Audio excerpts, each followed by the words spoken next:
Learning and memory neural mechanisms. Gets a little complicated, but I think we can get through it.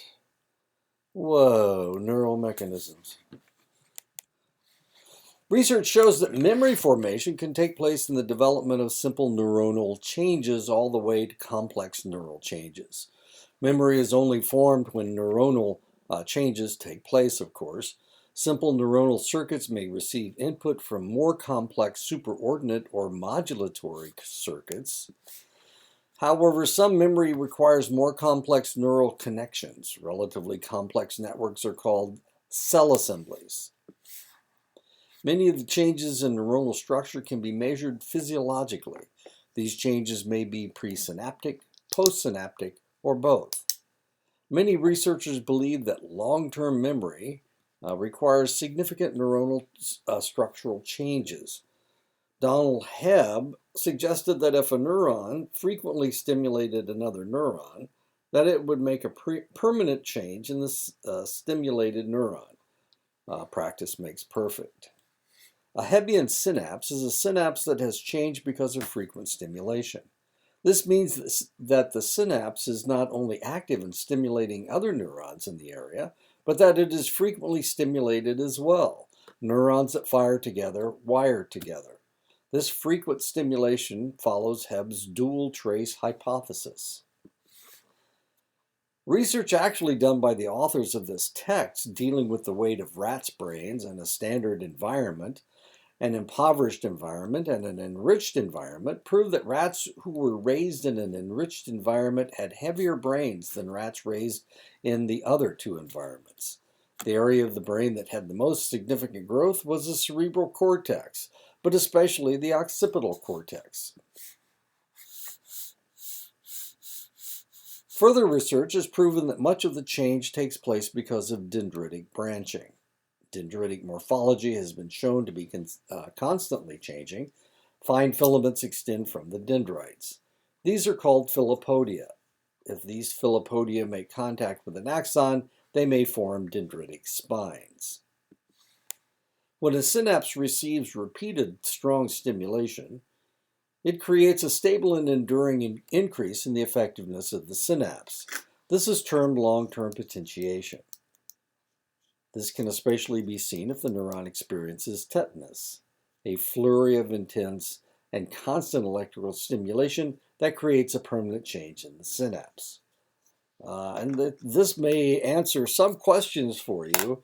Why do you have to practice basketball? Why do you have to practice this? Why can't you just get it right the first time? Well, has to do with muscle memory. It also has to do with the brain making connections as to what you have to do in order to get that done. Now, the question is, how many times do you have to see a piece of information before you remember it? And the answer is, if it's really novel, then you may remember it after seeing it one time. But if you're trying to memorize or to remember something that is not novel, something that's fairly boring, like most of the information in this textbook, then you need to go over it at least 3 times. Now, you may be asking yourself, why in the world do I present my material in the way that I present it? Well, this is so that you will get to see it as many times as I can get you to see it. If you're only seeing it one time, you'll probably not remember it. But if you see it 2 or 3 times, then potentially it's going to go into your long-term memory. Anyway, that's why I do things the way I do things. And that's why my quizzes, I don't expect you to take the quizzes blind. I expect you to use your notes. I expect you to use your textbook, and I expect you to use the slides. Now, what's happening right now is that I'm going over the material. That's seeing it one time.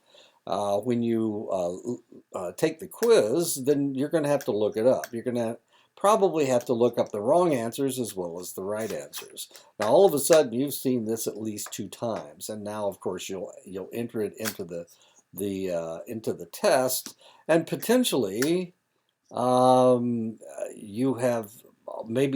looked at the you've read the text or you have looked at the PowerPoint slides before I lecture or after I lecture, you go over them again.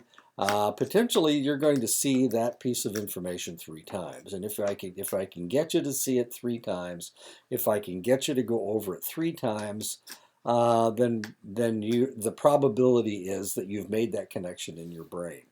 That's the way it works. That's why 3 is the magic number. And that's why I present my material the way that I present it.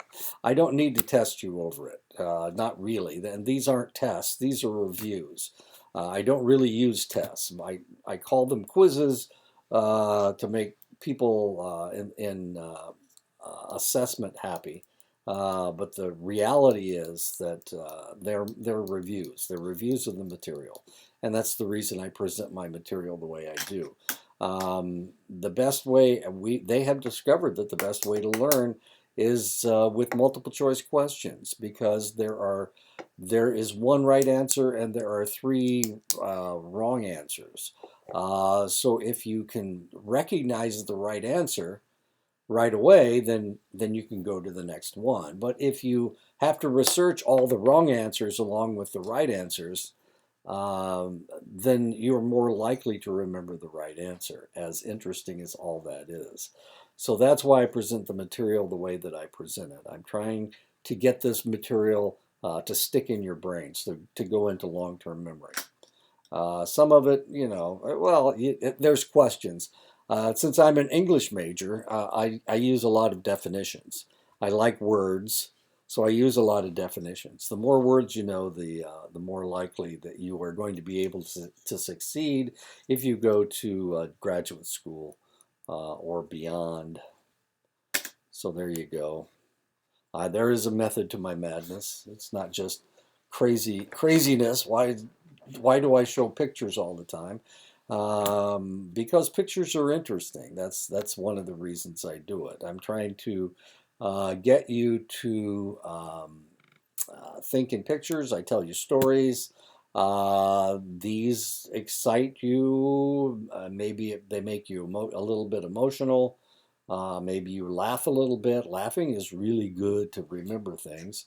That help you remember things. So there is method to my madness. I know other people, when they lecture, they don't use pictures and whatnot, but I'm sorry, this seems to be the best way to do things. And if it works, it works. If it doesn't work, then eventually I'm old. I will probably retire. If you guys aren't learning anything, then pretty quickly you're going to stop taking my classes and be sure and take Dr. Begay's or Professor Barber or Dr. Russ's class, and I won't have any more students. Oh, I'll have to retire. Anyway, the hippocampal formation is formed by 2 interlocking C-shaped regions, hippocampus dentate gyrus and subiculum, the hippocampal gyrus. That's what the subiculum is, and these are the 2 C-shaped structures that we're dealing with. These 3 structures are divided into 3 regions: CA1, CA2, and CA3. From bottom to top. That looks like from top to bottom to me. Well, we won't worry about that. MDMA glutamate receptors acts as an antagonist, preventing long-term potentiation. But NMDA does not affect long-term potentiation that has already been established. AMPA glutamate receptors increase long-term potentiation.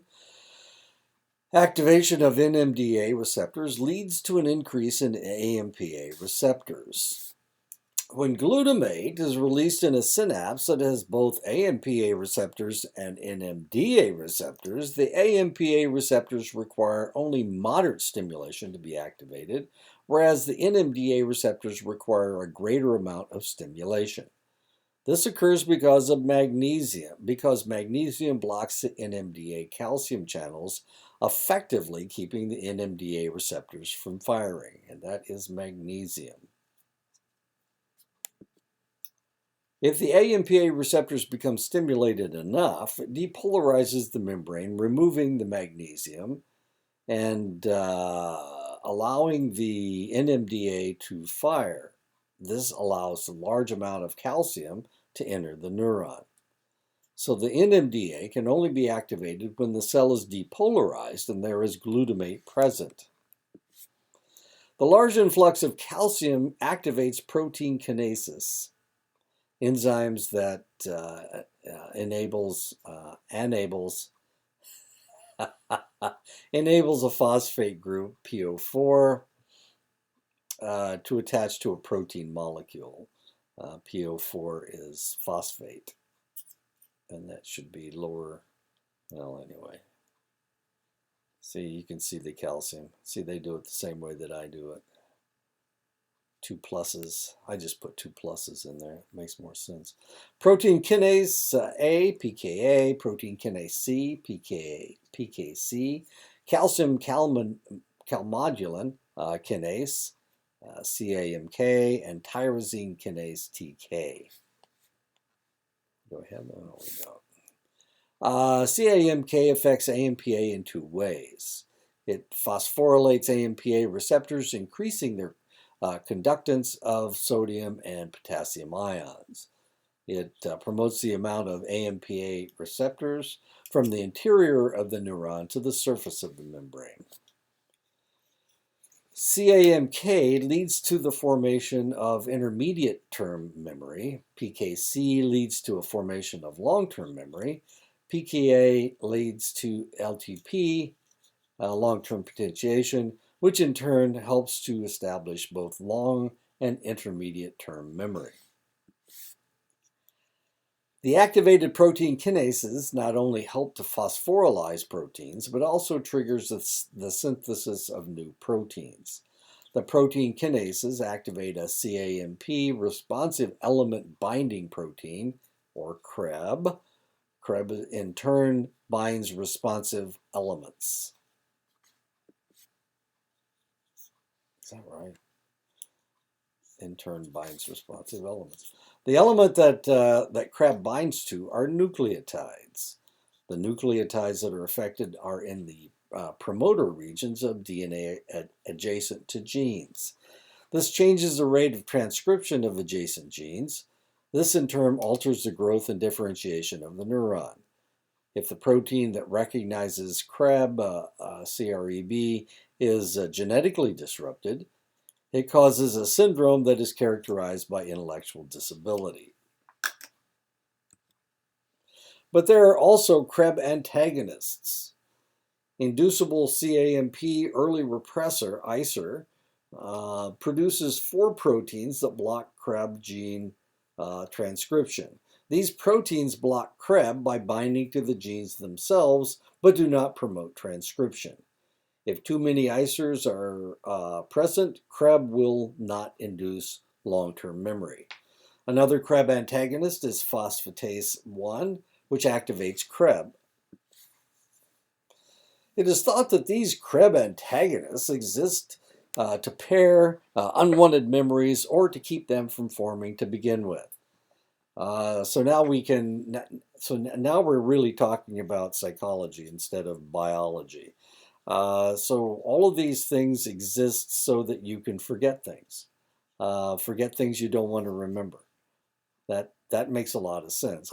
If you're dealing, we're talking about humanity back eons and eons. We're several million years old as humans. No matter how you feel, whatever you think about it, we're 2 million years old, and there have been lots of situations that we would rather not remember. So this mechanism evolved in our brains so that potentially we could forget what we needed to forget and just go on with the rest of our lives. A good example would be a death in the family. How in the world will I ever survive if somebody dies? It's a very common thought. This person is so important to me that I don't think that I can go on if this person is gone. Well, the reality is, of course, that our brains are constructed so that we will forget that individual. We will not worry about them later on, and that is necessary to get over grief, and that's the way it works. We all have this mechanism in our brains, the ability to forget things. Now, one of the things, of course, I keep telling you, I've worked in lots of emergency rooms and I've seen a lot of stuff. And some of the stuff, when it's novel, I'll remember it, but most of the stuff I just forget. And that's necessary. Medical people aren't supposed to talk about their patients. So I can't remember names very well. And the reason I can't remember names is because I am conditioned by my training to not remember people because I'm not supposed to. I'm not supposed to remember that John Miller had syphilis and his wife didn't know. I'm not supposed to remember that. I don't want to see John Miller and say, "Hey, you had syphilis like 3 years ago. Did you ever get over that? Have you ever had any problems with it since?" I can't do that. I'm not supposed to do that. So there you go. That's why we need to forget. The memory process takes place over hours. For the first hour, protein does not have to be synthesized to maintain the memory. But for the memory to form, long-term potentiation, and hence long-term memory, Krebs has to be activated and protein synthesis has to take place. After 3 hours, select proteins that have been synthesized will decrease while others must increase to maintain the long-term potentiation. At this point, the affected neuron will signal the presynaptic neuron to release more transmitter to maintain the signal, and this is known as retrograde signal. Memory retrieval requires finding the proper cue to connect the individual with the neuronal bundle that contains the information. When the memory is found, research demonstrates that the structure of the memory becomes unstable and susceptible to disruption from protein synthesis inhibitors. If there are no changes, the memory will be reconsolidated and return to stable status. This is, of course, necessary for memories dealing with a person's behavior where inappropriate conduct must be repaired immediately. Epinephrine affects memory formation by influencing the amygdala. It does this by forcing the release of norepinephrine in the amygdala. If the individual takes propranolol, the amygdala's memory-enhancing effects are blocked. Opioid peptides will also block the release of norepinephrine in the amygdala. And of course, we tried propranolol in Iraq and Afghanistan. We were trying to reduce the number of PTSD cases, and it didn't really work. It didn't work for a couple different reasons. One thing is that when you're in a combat situation like that, you don't want them to forget everything. You just want them to forget the traumatic stuff. You don't want them to forget, oh, wait a minute, if I hear this click, it means that they're arming an RPG and I need to get my head down. I need to get behind something that will not be blown up or explode if I happen to be there. I need to be behind something like a stone wall rather than a vehicle because that vehicle will explode with the rocket. Now the stone wall will also explode, but it doesn't have gasoline in it, so I won't be burned to death. So if I hear that clicking sound, I need of them arming or them cocking a rifle or them, forcing a bullet into the chamber. If I hear that, I need to duck because otherwise somebody's going to shoot me in the head. You need to remember that kind of stuff. And with that kind of stuff comes all the trauma that you saw, shooting somebody and having to shoot them shooting at you and how fearful you were. That's what the propranolol was supposed to do. Didn't work. Opioid peptides will also block the release of norepinephrine in the amygdala. Since there are several major emotions, different neurotransmitters and structures come into play with the amygdala to create memory. Adrenergic, opioid, GABAergic, and cholinergic. The amygdala influences organs that are connected to it through neuronal connections, the hippocampus and the caudate nucleus. The caudate nucleus is really kind of curious.